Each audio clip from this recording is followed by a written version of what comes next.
بسم اللہ الرحمن الرحیم نحمدہ ونصلی علی رسولہ الکریم اما بعد۔ محترم سامعین، قرآن پاک کی ایک آیت مبارکہ ایسی ہے جس میں اللہ تعالیٰ نے کامیاب داعی کی 7 صفات بیان فرمائی ہیں، یعنی اگر کوئی داعی ان 7 صفات کا حامل ہو تو اس کی دعوت کے اندر اثر ہوگا اور لوگ جلدی اس کی بات کو قبول کریں گے۔ ان صفات کا تذکرہ اللہ تعالیٰ نے سورہ ہود آیت نمبر 88 میں فرمایا ہے۔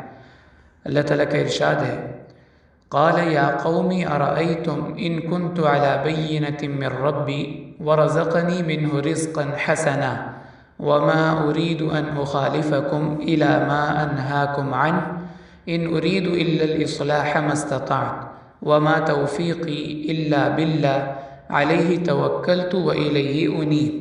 اس کے اندر اللہ تعالیٰ نے 7 صفات بیان فرمائی ہیں۔ پہلی صفت ان كنت على بينة من ربي، یعنی داعی کو اپنی دعوت میں پوری گہرائی اور بصیرت ہو، آدھی بات یا من گھڑت بات سے وہ احتراز کرے۔ دوسری صفت وَرَزَقَنِي مِنْهُ رِزْقًا حَسَنًا، کہ استغنا کے ساتھ دعوت کا کام کرے اور لوگوں سے اس دعوت کے بدلے کوئی دنیاوی مفاد کی امید نہ لگائے۔ اور تیسری صفت فرمائی وَمَا أُرِيدُ أَنْ أُخَالِفَكُمْ إِلَى مَا أَنْهَاكُمْ عَنْهُ، کہ داعی اپنی دعوت پر خود بھی عمل کرنے والا ہو۔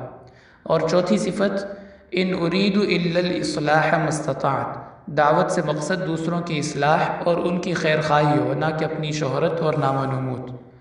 اور پانچویں صفت وما توفیقی الا باللہ، کہ مزید اللہ سے توفیق مانگتا رہے اور جو کام کر رہا ہے اس کو اللہ کا فضل سمجھے، اپنا کمال نہ جانے۔ اس کے بعد ہے چھٹی صفت علیہ توکلت، کہ اپنے تمام معاملات اللہ کے سپرد کر دے، یعنی اللہ کی ذات پہ توکل کرنے والا ہو۔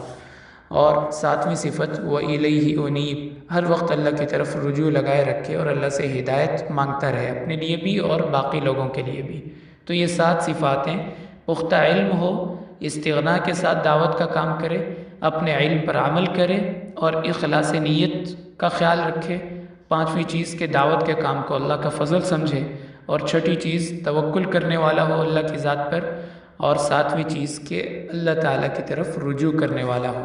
اگر کسی داعی کے اندر یہ 7 صفات ہوں گی تو یقیناً اللہ تعالیٰ اس کی دعوت میں اثر پیدا فرمائیں گے۔ وآخر دعوانا ان الحمد للہ رب العالمین۔